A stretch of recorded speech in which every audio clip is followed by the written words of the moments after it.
ചൈനയിൽ വ്യാപകമായി പടരുന്ന HMP വൈറസ് ഹ്യൂമൻ മെറ്റാന്യൂമോ വൈറസിന്റെ കേസുകൾ ഇന്ത്യയിൽ ബാംഗ്ലൂരിൽ റിപ്പോർട്ട് ചെയ്തതായിട്ടുള്ള വാർത്തയാണ് ഇന്നിപ്പോൾ ആദ്യം നമുക്ക് ഷെയർ ചെയ്യാനുള്ളത്. 3 മാസം പ്രായമായ ഒരു കുട്ടിയിലും 8 മാസം പ്രായമായ കുട്ടികളിലും രോഗബാധ കണ്ടെത്തിയതായി ദേശീയ മാധ്യമങ്ങളുടെ ഈ റിപ്പോർട്ടിൽ പറയുന്നുണ്ട്. ഇവർ ബാംഗ്ലൂരിലെ ആശുപത്രിയിൽ പ്രവേശിപ്പിക്കപ്പെട്ടിരിക്കുകയാണ്. കുട്ടികൾക്ക് എങ്ങനെയാണ് ഈ രോഗബാധ ഉണ്ടായത് എന്നത് സംബന്ധിച്ച വിശകലനം നടത്തുകയാണ്. ഇവർ വിദേശയാത്ര ചെയ്തതായിട്ടുള്ള അറിവുകളൊന്നും നമുക്ക് ഈ നിമിഷവും ലഭ്യമല്ല. തണുപ്പുകാലത്ത് ശ്വാസകോശ ബുദ്ധിമുട്ടുകൾ സ്വാഭാവികമാണ്. അത് വളരെയധികം കരുതിയിരിക്കണം. ചുമയും പനിയും മറ്റു വിഷയങ്ങളും ഒക്കെ ഉണ്ടെങ്കിൽ മറ്റുള്ളവരുമായി അടുത്തിടപഴകരുത് എന്ന് കേന്ദ്ര ആരോഗ്യ മന്ത്രാലയം ഓർമ്മപ്പെടുത്തുകയും ചെയ്യുന്നുണ്ട്. ചൈനയിൽ വ്യാപകമായി HMPV കേസുകൾ വർദ്ധിക്കുന്നു എന്ന് സൂചിപ്പിക്കുന്ന റിപ്പോർട്ടുകൾ വരുന്നതിനോടൊപ്പം influenza A, mycoplasma pneumonia, Covid തുടങ്ങിയ സാഹചര്യങ്ങളും ചൈനയിൽ വ്യാപകമാണെന്നാണ് റിപ്പോർട്ടിൽ പറയുന്നത്. എന്തായാലും ഒരു കരുതൽ വേണ്ട ഒരു സാഹചര്യമാണ്.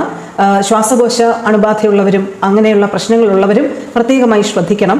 പ്രത്യേകിച്ച് തണുപ്പ് കാലത്ത് ജലദോഷം, പനി, ചുമ അങ്ങനെയുള്ള സാഹചര്യങ്ങളിൽ കൂടി വൈറസ് ബാധയുണ്ടാകാം. അത് പിന്നീട് ബ്രോങ്കൈറ്റിസ്, ന്യൂമോണിയ തുടങ്ങിയ അവസ്ഥകളിലേക്ക് കൊണ്ടുപോകാം, സ്ഥിതിഗതികൾ ഗുരുതരമാക്കാൻ സാധ്യതയുണ്ട് എന്നുള്ള കാര്യവും ഡോക്ടർമാർ എടുത്തു പറയുന്നുണ്ട്. ഇപ്പോൾ പറയാനുള്ളത് ചൈനയിൽ ദൃശ്യമായ HMP വൈറസിന് സമാനമായ രോഗബാധ കേസുകളാണ് ബാംഗ്ലൂരിൽ റിപ്പോർട്ട് ചെയ്യപ്പെട്ടിരിക്കുന്നത്.